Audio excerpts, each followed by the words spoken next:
Salut à tous, ce soir nous allons parler de la Vital'Or Ligue 1, Ligue 2, de l'historique visite du président de la Fédération internationale de football association FIFA, Gianni Infantino, au Bénin la semaine dernière et de la première édition d'Africa Basketball League qui va se dérouler cette année sur le continent.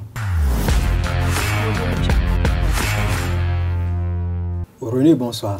Bonsoir Laios et bonsoir aux amis téléspectateurs et merci de nous rejoindre. Anou Akapo, bonsoir. Bonsoir Laios, Jacques Beno, bonsoir amis internautes. Tout d'abord, toute l'équipe à travers ma voix rend hommage à Elisha Owusu, jeune joueur de Real Sport de Parakou, leader de la Ligue 2. C'est avec émoi que nous avons appris le lundi dernier son décès à la suite d'un accident de circulation. Que son âme repose en paix. Anou Akapo, une triste nouvelle pour la famille du football béninois. Bien sûr, c'est un peu triste d'apprendre qu'un jeune joueur de la trame de Elisha Owusu trépasse comme ça, surtout que c'est pas un accident de la circulation. Bon, ça fait un peu froid dans le dos, comme vous l'avez déjà dit. On se joint à sa famille pour leur souhaiter toutes nos condoléances. René Sabo, un jeune qui est parti dans la fleur de l'âge. Ben, vraiment triste, surtout lorsqu'on connaît la qualité de ce jeune joueur qui était d'ailleurs attendu en sélection au niveau de son pays natal, je veux parler du Ghana, et qui a déjà commencé par beaucoup apporter à cette équipe du Real, qui, vous le savez bien, a retrouvé la tête du championnat de Ligue 2. Que la terre lui soit légère et beaucoup de courage à toute la famille, d'abord du football, du Real et surtout de sa famille, tant du côté de Parakou que du côté du Ghana. Nos pensées vont également à l'endroit de Eric Aplogan, latéral gauche des AESC, qui a perdu son enfant en début de cette semaine également. Beaucoup de courage à lui. Parlons maintenant de nouvelles plus gaies. Les AEFC s'est remis dans le sens de la marche le samedi dernier lors de la 11e journée de la Ligue 1 de football 2018-2019. Marcel Dandinou et ses coéquipiers ont battu leur homologue de l'AS Police 3-1. Reportage. ESAEFC a marqué des précieux points dans la lutte pour le maintien en dominant l'AS Police samedi au stade René Pleven 3-1 dans le duel des mal classés de la 11e journée de la Ligue 1 2018-2019. 17e avant cette rencontre, Richard Biot et ses poulains gagnent 2 places au classement, 15e désormais avec 12 points à une unité du premier non relégable. Cette victoire nous permet de nous repositionner parce que ce n'est pas notre place. Vous avez dit on était 17e. Isaïe n'est pas une équipe faite pour jouer le bas du tableau.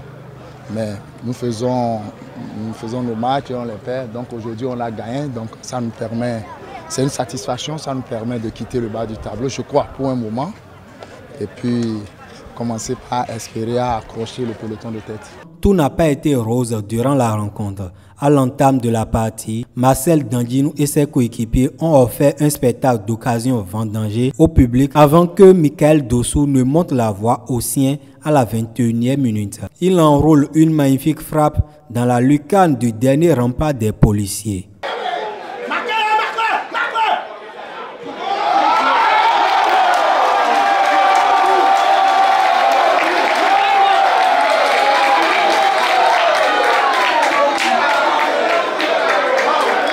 Il est suivi de Fedino Osei, meilleur buteur du club avec 4 réalisations. Après ses ratés, l'attaquant finit par trouver le chemin des filets à 6 minutes de la pause. Il signe même son premier doublé de la saison au retour des vestiaires. Les policiers réduisent le score à la 78e minute sur penalty. Au terme du 11e acte de la Ligue 1, l'AS Police n'y arrive toujours pas. Bon dernier avec 3 points seulement au compteur. Lorsque notre défense dégage, n'est-ce pas, le ballon, au lieu, n'est-ce pas, de remonter pour qu'il y ait le bloc, on constate, n'est-ce pas, une grande distance entre les lignes, c'est-à-dire une grande distance entre le milieu de terrain et la défense, l'attaque, n'est-ce pas, et le milieu de terrain. Donc ce sont d'autres insuffisances qui viennent s'ajouter aux insuffisances que nous avons eu à découvrir les matchs précédents. C'est dommage parce que j'ai fait une bonne préparation en espérant, n'est-ce pas, que nous allons faire la différence ce soir. Mais ce sont d'autres insuffisances que je viens de découvrir, n'est-ce pas, sur le terrain. Et nous allons continuer à travailler, nous n'allons pas nous décourager. Lors de la prochaine journée, l'AS Police joue la jeunesse athlétique de Cotonou-Jacques, alors que Esaü FC devra confirmer ce résultat face au leader Buff FC. En ouverture de cette 11e journée de la Ligue 1 du Bénin, le vendredi dernier, Rachat Chitou a remporté le duel des anciens gardiens de but des Écureuils face à son aîné Jonas Bidé. Son équipe Avrancourt Omnisport est venue s'imposer face à Soleil FC d'Akpakpa 3-0. Les impressions sont partagées à la fin de la rencontre. Vous savez, nous sommes en championnat et match après match, il faut quand même avoir des clés. C'est vrai, quand j'ai eu le résultat du week-end dernier, où Aïma est venu gagner ici, j'ai dit bon, pourquoi pas mon équipe, donc j'ai travaillé en conséquence pour ça et je ne vais pas quand même livrer les clés. Je pense qu'il y a deux des buts de mon équipe qui sont venus sur des phases qu'on a travaillé à l'entraînement. Naturellement, après une victoire, les impressions sont les impressions de joie. Qu'est-ce qu'on veut, que ce soit avec ou sans la manière, et les 3 points c'est primordial, et surtout que nous sommes en déplacement. Donc je pense que on se réjouit de ça tout de suite, mais demain déjà ou après-demain, on va commencer le boulot pour pouvoir préparer le prochain match. Moi, je pense que chaque match a sa réalité, et celle d'aujourd'hui, c'est un peu différent. D'autant plus que vous avez vu, il y a eu pas mal de changements qu'on a effectués à la va-vite. Donc, dans l'ensemble, pour moi, c'est pas ce qu'on attendait. Mais c'est pas mal non plus, d'autant plus que l'adversaire a été nettement supérieur à nous. Et moi, je n'hésiterai pas de le dire. Quand on a affaire à des petits joueurs, il faut s'attendre aux petits résultats. Oui. Quand bien même les consignes ils sont respectés, la meilleure femme ne peut donner que ce qu'elle a. On n'a pas de joueurs. Je fais avec ceux que j'ai sous la main et je pense qu'avec ce qui se passe, le président aussi et tout le bureau vont mettre les moyens pour qu'on aille chercher des joueurs dans le mercato pour étoffer le groupe. Anou Akakbo, le ciel s'assombrit de journée en journée pour Soleil d'Akpakpa. Ben, je peux dire que Soleil n'a plus l'énergie pour pouvoir briller davantage parce que depuis 5 journées, Soleil n'a que des défaites. C'est la mauvaise série du championnat parce qu'ils ont accumulé 5 défaites en 5 matchs de façon consécutive. C'est le seul club qui a pu faire ça. Ils ont 6 défaites et je peux dire que c'est un peu... Ça a fait des dégâts du côté du Soleil. Ça a fait du dégât du côté du Soleil. René Sabo. Ben oui, il faut simplement, au-delà des défaites, aller voir ce qui se passe. Vous savez qu'à l'issue de la rencontre, il a eu la déclaration du sélectionneur Jonas Bidé, qui a bien dit qu'il avait des difficultés à l'interne. Au niveau des joueurs, ça ne va pas. Au niveau salarial, des difficultés. Et il a ajouté qu'ils attendent l'ouverture du mercato pour pouvoir refaire les recrutements. Donc, ils sont conscients des difficultés à l'interne et j'ai bien peur qu'ils s'enfoncent plus dans le classement parce qu'ils sont 17e en ce moment. Espérons qu'avec la prochaine journée, qu'ils puissent limiter les dégâts pour ne pas rejoindre dans le bas du tableau l'AS Police et surtout l'UPI ONM où rien ne va pour le moment. Oui, face à cette situation que le club traverse, Jonas Bidé exprime ici son impuissance. À la suite, c'est de continuer le travail, c'est de continuer par travailler. Et d'autant plus que moi, je ne m'inquiète pas. J'ai leur salaire ici, ils sont motivés à bloc, mais ils n'ont pas, le résultat n'a pas suivi. Ça veut dire que les joueurs sont limités. Parce que je l'avais déjà dit ici, et avant de mettre l'équipe en place, il a fallu que j'attende que les clubs finissent leur recrutement, qu'ils renvoient des joueurs. Et c'est parmi ces joueurs-là que moi j'ai récupéré pour faire l'équipe.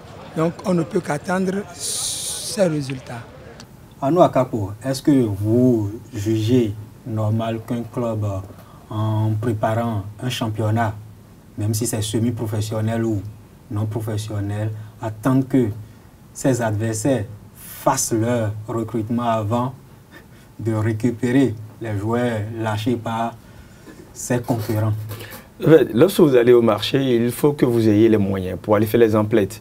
Mais il s'est fait que, à suivre, même s'il n'a pas dit de façon explicite, Bidé Jonas n'avait pas assez de moyens pour aller faire ses emplettes sur le même marché que les autres. Donc il va falloir que les autres se piochent les bons grains et que voilà, vous alliez au marché le soir pour chercher les miettes. Donc il s'est contenté des sans-dents.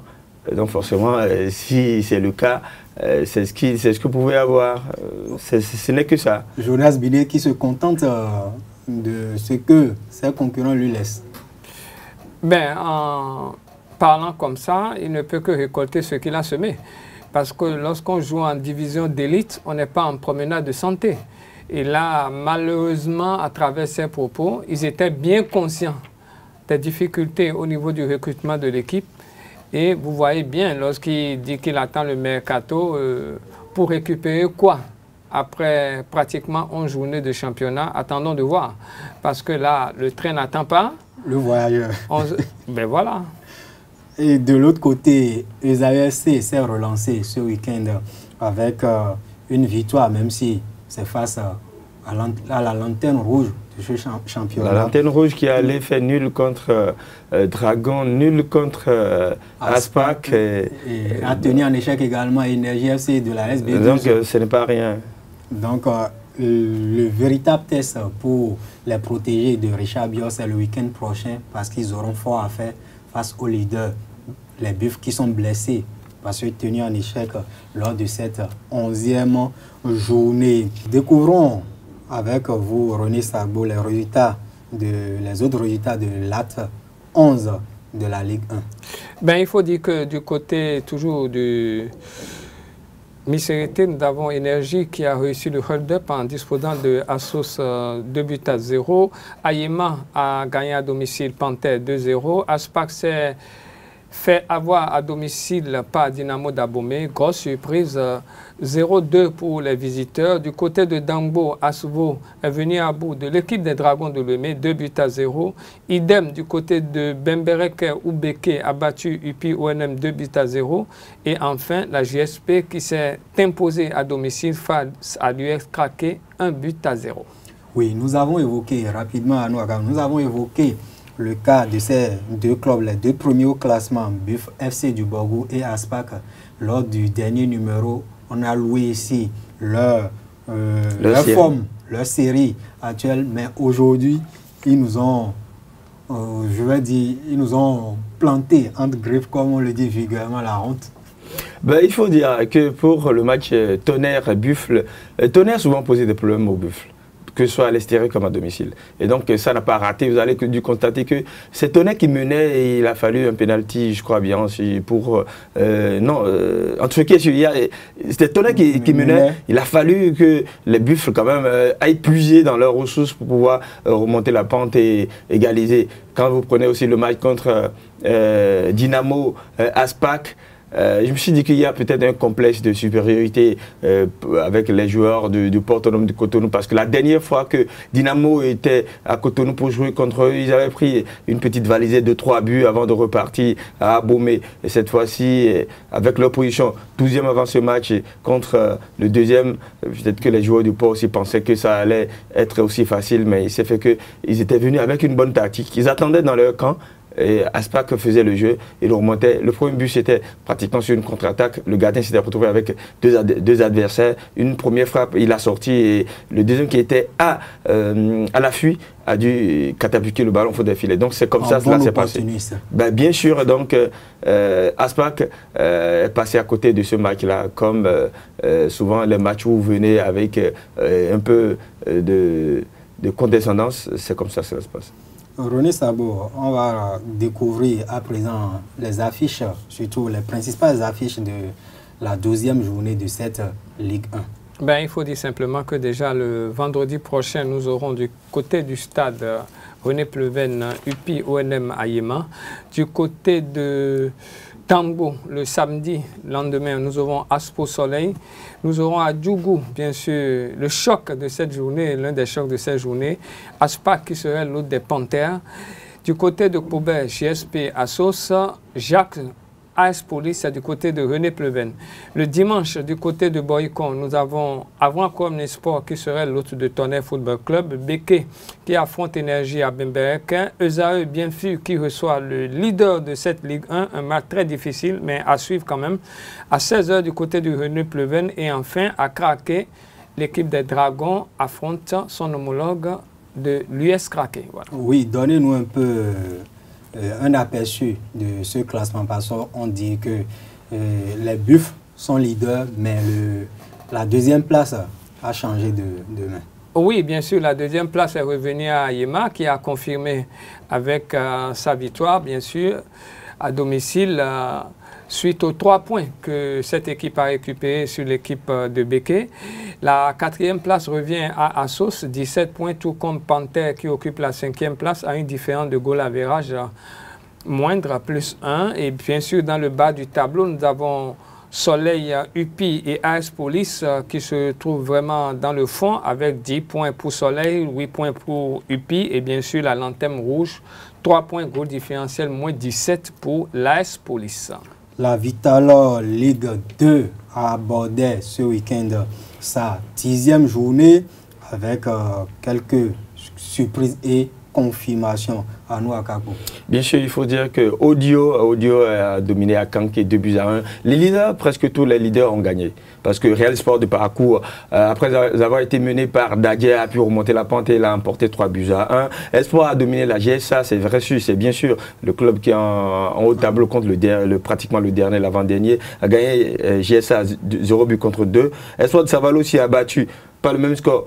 Cavalier, 0-2, donc c'est ce qu'on peut retenir aussi. La victoire des requins de l'Atlantique, ils ont dominé Delta, c'est le duel des mal classés aussi, 1-0. Donc voilà un peu quelques résultats qu'on peut avoir pour cette 10e journée de la 2e division. Et le classement se présente. Real a pris la tête de ce classement-là avec 25 points, suivi du club... suivi de l'AS Cotonou. L'AS Cotonou, bien sûr, avec un point de moins, 24 points. Et puis, Audio vient 3e avec 23 points. L'Espoir de Savalo est 4e avec 22 points. Et dans le bas de classement, la lutte pour le maintien. Akan qui est derrière, GSA et GSO sont juste devant. Anou Akapo, lors de la 11e journée de la Ligue 2, il y a une affiche alléchante. Bien sûr, ça va opposer le 2e au 3e. Audio qui va recevoir, sinon qui va se déplacer à René Pleven pour aller défier l'AS Cotonou. L'AS Cotonou qui est 2e actuellement avec 24 points. Donc ce sera l'affiche à suivre pour cette 11e journée de la Vitalor Ligue 2. Aussi à suivre, on aura...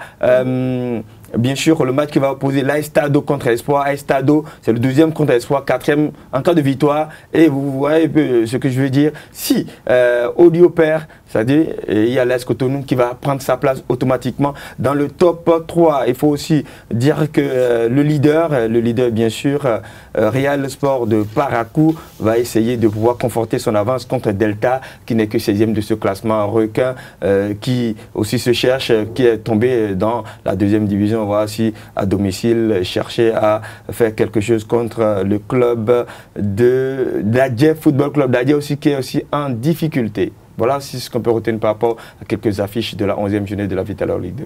Merci à nous à Kakpo et nous allons aborder à présent le grand format de cette première visite d'un président de la Fédération internationale de football, association FIFA au Bénin. Gianni Infantino, l'actuel homme fort de Zurich, a effectué une visite officielle à Cotonou le jeudi dernier. Et plus qu'une première, cette visite officielle est entrée désormais dans les annales du football mondial. Plus de précision dans cet élément. Pour une première visite officielle d'un président de la Fédération internationale de football association FIFA au Bénin, le 10 janvier 2019 entre dans les annales du football mondial. Gianni Infantino, le patron du Curon, a lancé depuis Cotonou la nouvelle vision de l'instant fêtière avec la signature historique d'un mémorandum d'entente entre la FIFA et l'État béninois au terme de son entretien avec le chef de l'État, Patrice Talon. Ça marque en fait une nouvelle vision de la FIFA aussi, une vision qui veut qu'on travaille tous ensemble, la main dans la main.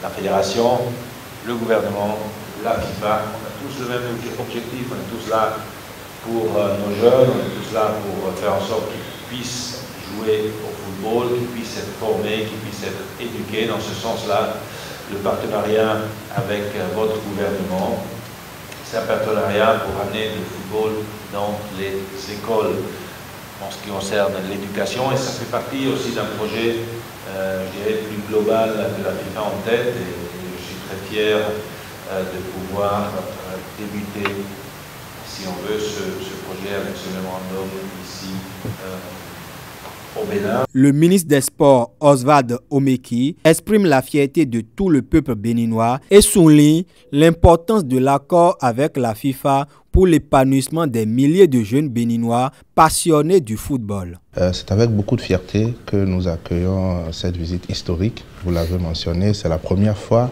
qu'un président de FIFA met le pied au Bénin. Et puis nous avons été heureux que le président ait été sensible au programme qui est mis en route ici par le gouvernement du Bénin et ait accepté de signer avec le Bénin ce mémorandum d'entente sur le sport à l'école. C'est également une première, c'est la première fois que la FIFA signe un mémorandum d'entente avec un État, et c'est parce que justement ce programme que nous avons mis en route, les classes sportives, rentre dans la droite ligne de ce que la FIFA ambitionne de faire pour le développement du sport à l'école. Pour matérialiser cette ambition au Bénin, le président Infantino s'est rendu au centre d'excellence du football à Misrete après le palais de la Marina. À Misrete, le président de la Fédération internationale de football association a procédé à la pose de la première pierre de la rénovation de ce centre, le centre d'excellence du football Issa Yatou, construit d'ailleurs grâce à un financement du projet GOAL. Suivez le résumé des autres étapes de la visite de Gianni Infantino au Bénin. Le président Infantino s'est rendu au centre d'excellence du football à Misrete après le palais de la Marina. Aux côtés de Mathurin Dechacus, président du comité exécutif de la Fédération béninoise de football, il a posé la première pierre de la construction d'une des 4 écoles de football à construire pendant l'Olympiade 2018-2022. J'ai dit tout à l'heure, nous avons 4 ans. Que les 4 ans, nous aurons à construire 3 écoles de football. Il y aura Porte Novo qui a été posé, lancé aujourd'hui. Il y aura Ndali et il y aura Abomey. Je peux vous rassurer en plus qu'il y aura à Lokossa aussi l'école du football féminin. Toutes ces infrastructures, il faudra les faire vivre, il faut les faire vibrer, il faut que nos enfants, nos garçons et nos filles jouent, il faut embrasser le football féminin. Il faut organiser des compétitions, je le disais tout à l'heure aux membres du comité exécutif de la fédération. Je sais que c'est du boulot, mais il n'y a que par le boulot qu'on peut avoir du succès. Et le Bénin, tout le peuple béninois, un peuple fier, un peuple orgueilleux, mérite d'être fier aussi de son équipe nationale, de son football, parce que c'est tout un symbole pour un pays. Le numéro 1 du football mondial a également rencontré les membres de sa famille sportive du Bénin à Cotonou. À l'issue de cette visite de quelques heures, Gianni Infantino est séduit par l'engagement et la volonté des acteurs à mettre le football béninois sur orbite. On connaît le passé, on sait que le football béninois a connu des pages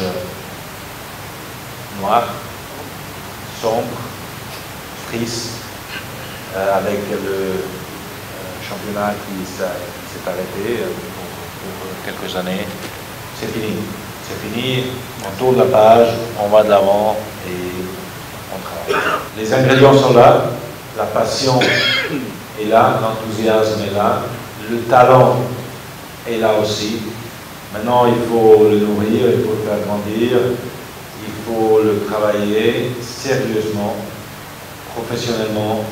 Et la FIFA, avec la présence du président de la FIFA aujourd'hui ici, veut témoigner qu'on est avec vous, qu'on est ensemble, qu'on fait partie de la même équipe, qu'on veut développer le football ensemble. Que ce passage de quelques heures du patron du football planétaire consolide davantage la nouvelle ère entamée par le football béninois et pérennise ses acquis, comme la fête des religions endogènes, célébrée chaque 10 janvier depuis 1992.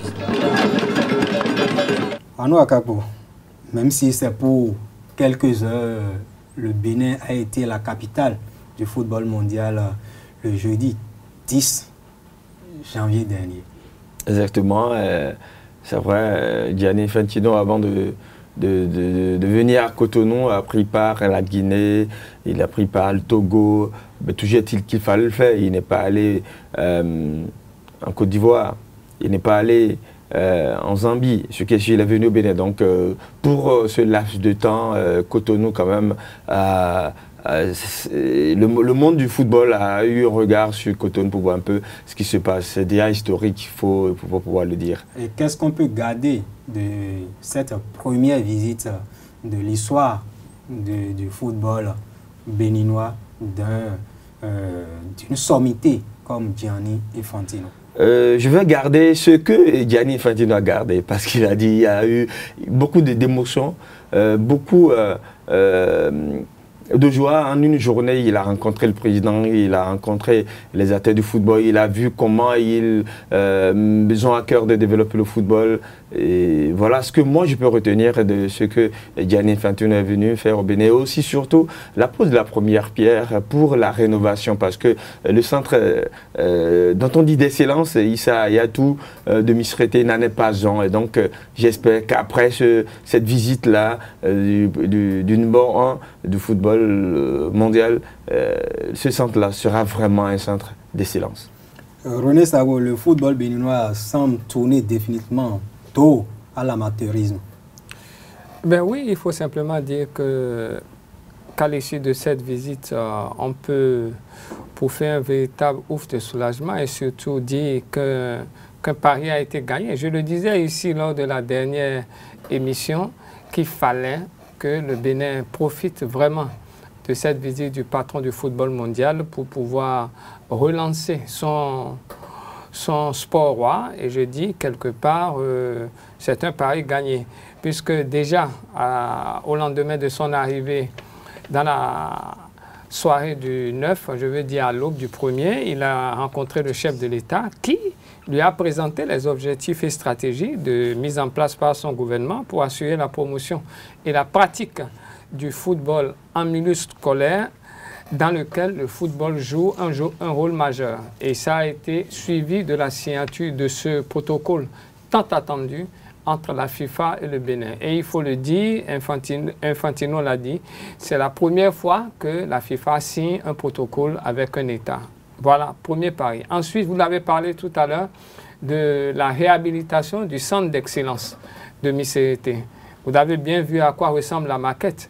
Et je dis, si pour le Bénin, on a un centre comme ça qui va permettre aux équipes nationales, avec, je pense, 3 stades en vue sur cet espace que j'ai pu voir sur la maquette, et bien sûr, sans oublier le centre de football féminin attendu du côté de l'Okosa, je dis tout ça, ça va être un joyau, bien sûr, pour le Bénin. Et maintenant, voyez bien toute la délégation qui accompagne le président de la FIFA. Donc, on avait le vice-président de la CAF, le secrétaire général de la FIFA, Fatma Samoura, le directeur régional de la division association membre FIFA pour l'Afrique et les Caraïbes, Véron Mosengo Omba. On avait également le responsable du développement régional, El Hadji Wak Diop, et les membres de l'administration de la FIFA. Donc, c'est vous dire qu'il avait quand même une certaine importance pour cette visite, à l'instar des autres pays, bien sûr. Et c'était toute une organisation réussie autour de cette visite. Donc, espérons que les fruits puissent vite venir et bravo à toute l'organisation qu'il a eue pendant ces 2 jours de visite. Voilà. Et Arnaud Akakpo, lorsqu'on sait que le réformateur au niveau de la FIFA, je veux parler bien du président Infantino, lorsqu'il dit qu'il est heureux de lancer depuis Cotonou la nouvelle vision de la FIFA, travailler ensemble avec le gouvernement, comment doit-on se sentir en tant que Béninois?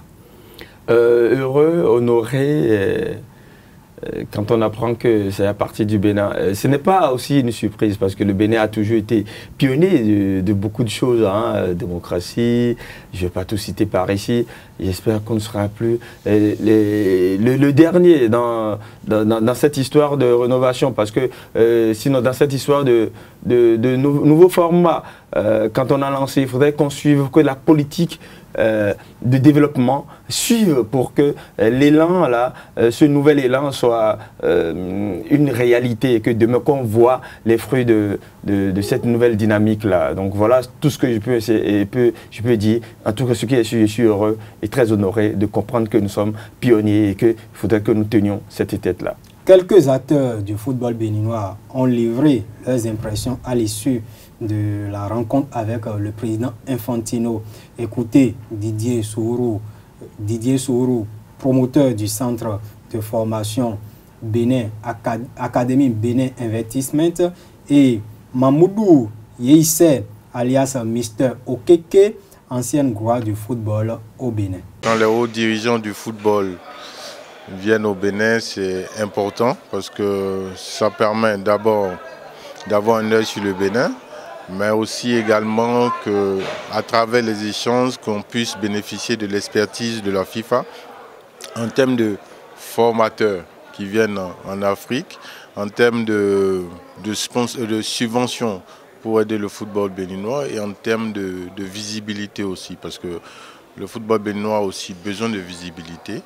Et c'est important que les premiers dirigeants du football viennent au Bénin.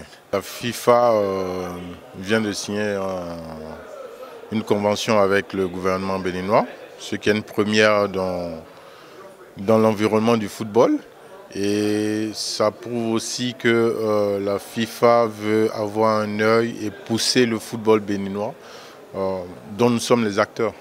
Et sa manière même de s'exprimer, on sent même qu'il a une volonté, un désir d'aider vraiment le football béninois.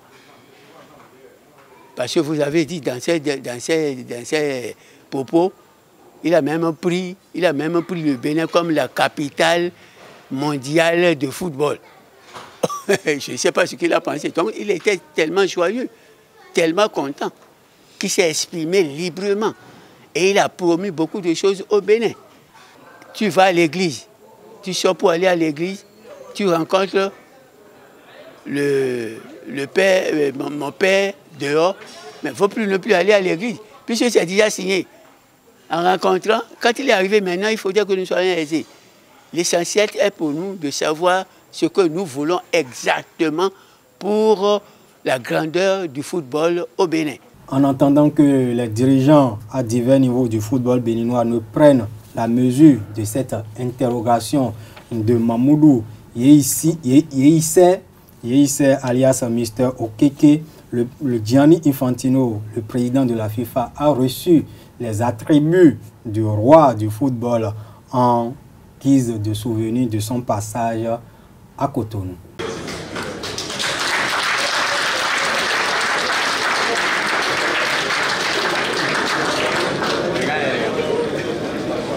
Est-ce qu'on peut applaudir ça, s'il vous plaît?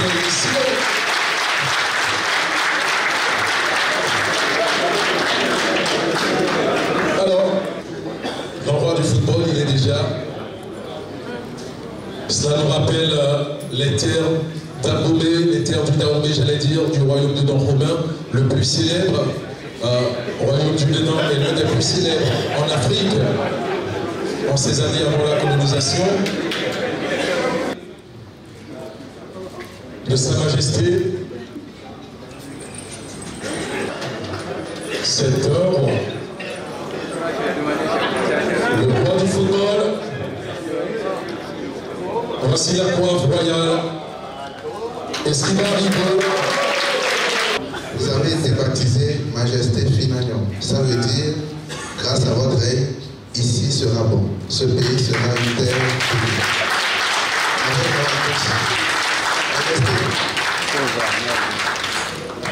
Nous avons la présence du roi de Porto-Novo.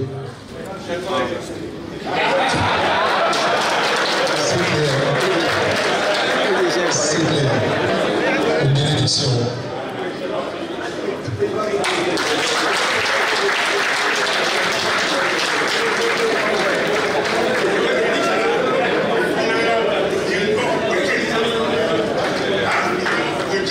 Il a été intronisé avec le nom d'un Finagnon, Sa Majesté Finagnon, j'ajoute Richelieu. Merci beaucoup à tout le monde. C'est un véritable honneur d'être devenu roi.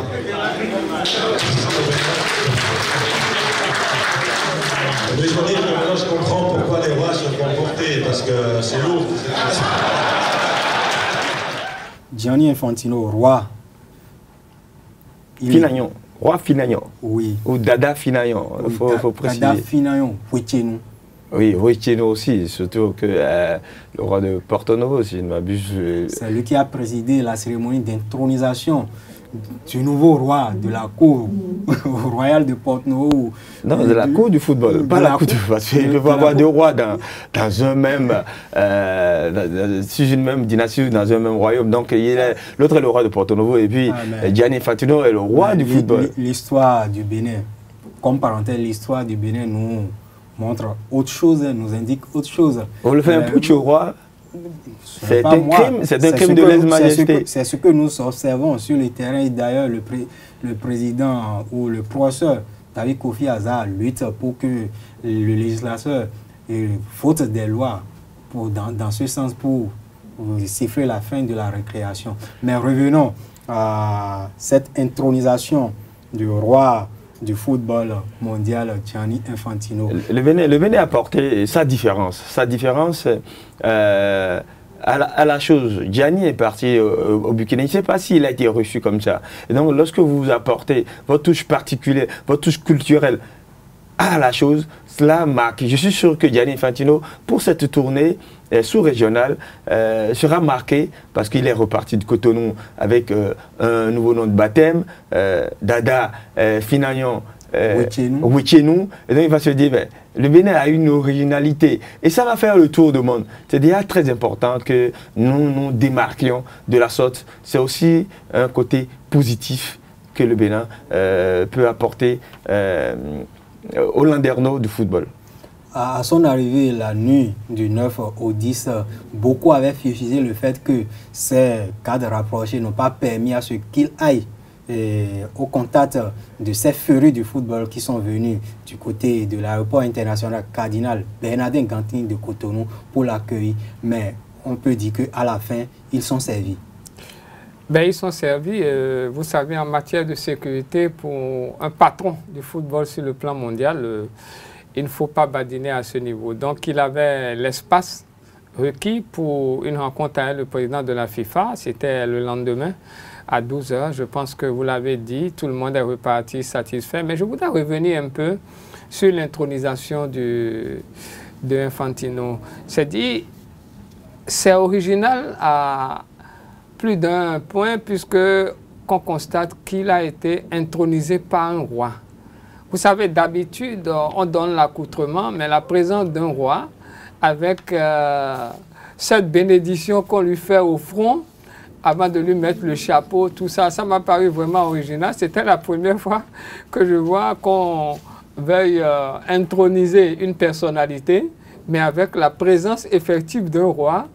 Et vous avez vu tous les gestes qui étaient, ben voilà, c'était il faut aussi dire que c'est je ne voulais pas qualifier ça de folklore quand même. On va écouter, c'est une introniche. Ah ben, c'est juste un roi en exercice. Non, ben c'est juste cela ne respecte pas. C'est juste la procédure normale, parce que pour être intronisé, par exemple, on peut dire que c'est, comme on le dit, ce sont les extra time. Ah non, mais il faudrait remarquer tout simplement que au niveau des différentes cours royales, il y a des possibilités, c'est inscrit dans les attributs du roi, de pouvoir décerner des titres à des personnalités. Et on l'a vu avec le roi d'Alada, qui plusieurs fois l'a fait. Et je me dis, si c'est sur cette base que le roi venu de Porte-Nouveau le fait, ça paraît légal. Enfin, je ne parle pas de la légalité ni de la légitimité de ce qui s'est fait. Vous dites que c'est du folklore, c'est dit si c'est prévu au niveau des cours. On a vu des rois au niveau des cours. Allez demander à Gianni Infantino de faire des incantations. Il ne pourra pas le faire. Surtout qu'il a déjà appelé le roi de Porte-Nouveau son collègue et il a juste... Parce qu'un roi aussi, ça va aussi avec des incantations. Ça va aussi avec ce qu'on appelle Bessissa. Je ne sais pas s'il peut... Mais là, on ne parle pas d'incantation sur les terrains de football dans les 4 coins du continent africain. C'est les compétitions des clubs qui a repris de plus belle pour ce qui est de la phase de groupe de la Ligue africaine des champions et de la Coupe CAF. Et on va jouer ce week-end la deuxième journée de la phase de groupe et en Ligue des Champions. L'Espérance sportive de Tunis, la tenante du titre, reçoit FC Platinum de Zimbabwe, alors le vendredi déjà à l'ouverture de cette journée et le lendemain, samedi du 19 janvier 2019, l'ASEC Mimo de la Côte d'Ivoire va accueillir l'Obista du Nigeria. 6 autres rencontres sont au programme de cette deuxième journée. Pour finir avec Sport Plus de ce jour, la première édition d'Africa Basketball League va se tenir cette année. Et le samedi dernier, les 16 clubs qualifiés pour le compte de cette première édition se sont fistés sur leurs adversaires. Bien sûr, hein, leur sort est bien scellé parce que le tirage au sort a été fait à Abidjan.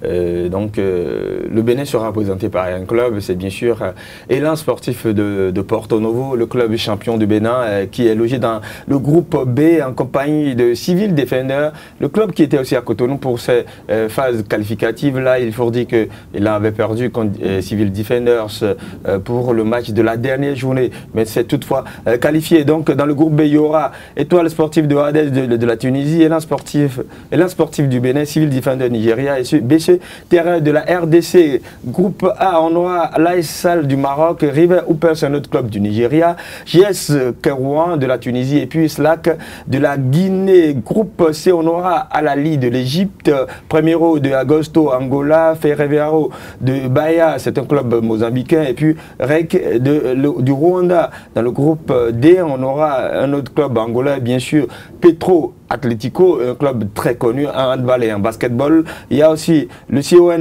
COSPN du Madagascar et BC Mazembe, c'est l'autre club tout puissant Mazembe. Voilà, bien sûr, donc c'est les basketteurs cette fois-ci de Mazembe, et puis il y a le Smoura de l'Égypte, un autre club égyptien pour participer à cette première édition de Africa Basketball League. Ça va commencer pour dire, il y aura les 16 premiers qui vont disputer les matchs en phase. Et donc les 8 premiers qui sont qualifiés vont jouer la phase élite. Et maintenant ce serait un aller-retour. Et donc pour les finales, les demi-finales, et après on aura la finale. Ça va commencer le 8 février prochain. Le basketball béninois qui va se représenter à cette première édition d'Africa Basketball League. Et quelles sont les chances de nos champions? Je veux parler des Porte-Noviens et de Élan Sportif. Il faut simplement dire d'abord que Élan Basketball Club se retrouve dans un groupe un peu relevé. Et pour moi, je pense que c'est vrai, Elan est champion du Bénin.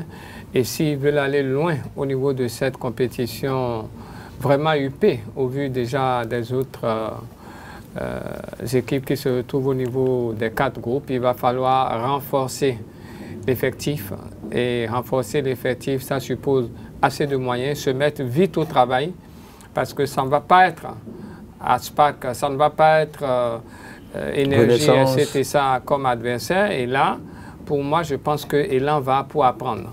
Apprendre, ça suppose aussi qu'il faut profiter pour limiter les dégâts et ne pas se faire ridiculiser au niveau de cette compétition. C'est vrai aussi qu'on ne va pas leur en vouloir parce que le Bénin refait pratiquement surface sur l'échiquier du basketball africain et ça ferait quand même plaisir aux amis sportifs. Il va falloir les inviter à aller soutenir bien sûr cette équipe d'Elan, ce représentant du Bénin à cette compétition lors des différentes rencontres. Ils en auront besoin, mais j'insiste sur la nécessité de faire un renforcement au niveau des joueurs, aller voir au niveau des équipes avec qui jouer pour pouvoir faire relativement une belle prestation. Voilà. Comme cela se passe au niveau du football où à ces occasions, les autres clubs prêtent leurs joueurs forts.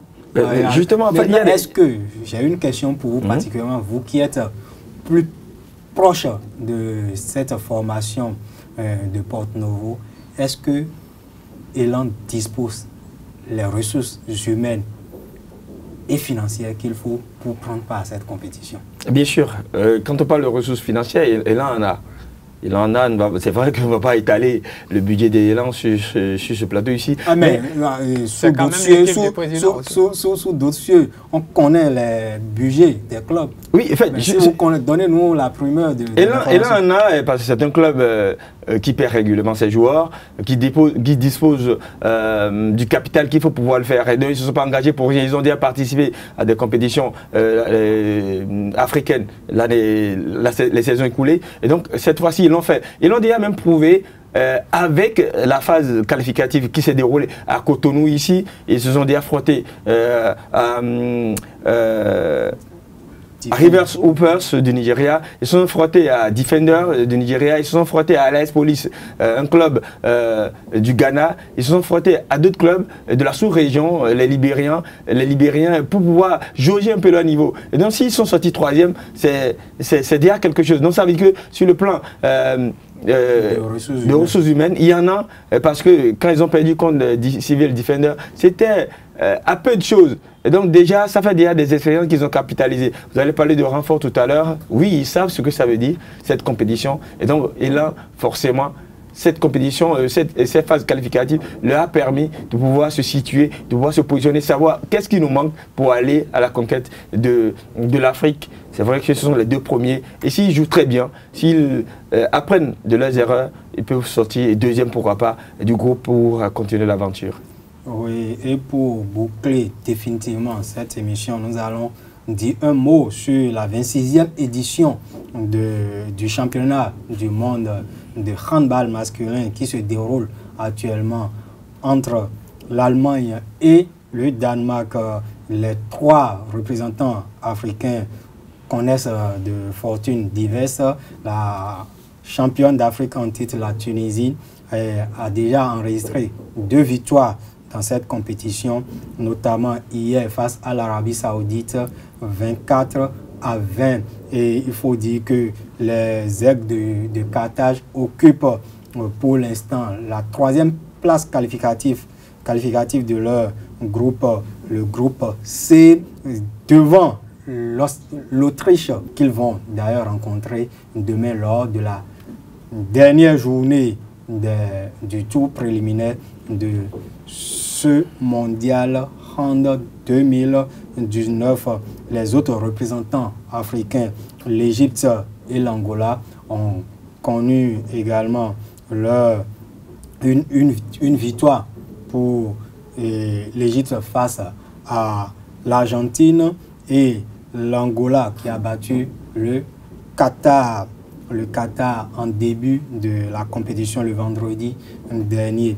Et nous allons revenir pour un point complet de ce tout préliminaire du côté des Africains. Mais il faut noter également que le choc, le premier de cette compétition, a eu lieu hier entre la France, double championne du monde en titre, et l'Allemagne, le pays qui a inventé cette discipline. Et c'est soldé par un match nul de 25 buts partout. Oui, il faut quand même dire que l'Allemagne qui est à domicile et qui organise sa compétition, on ne peut pas se laisser faire comme ça. Et la France aussi, on les connaît. Même si c'est vrai, il y a certains joueurs qui sont partis, la France reste toujours la France. Ce n'est pas pour rien qu'on les appelle les experts. Et donc, forcément, il y a le noyau qui est toujours là. La France qui, au début de la compétition, avait dominé le Brésil avec juste, je crois, 1 point d'écart ou 2 points d'écart. Essayer de s'annuler, de faire nul contre l'Allemagne. Je crois qu'ils vont continuer l'aventure et peut-être rendez-vous sera pris en fin de compétition. Avec les performances actuelles des 3 représentants africains dans ce mondial 2019, est-ce qu'on peut dire que l'Afrique est à sa place? Dire que l'Afrique est à sa place, c'est trop dire. Nous avons une compétition où les représentants africains n'ont pas réussi leur entrée en compétition, mais commencent par se rattraper.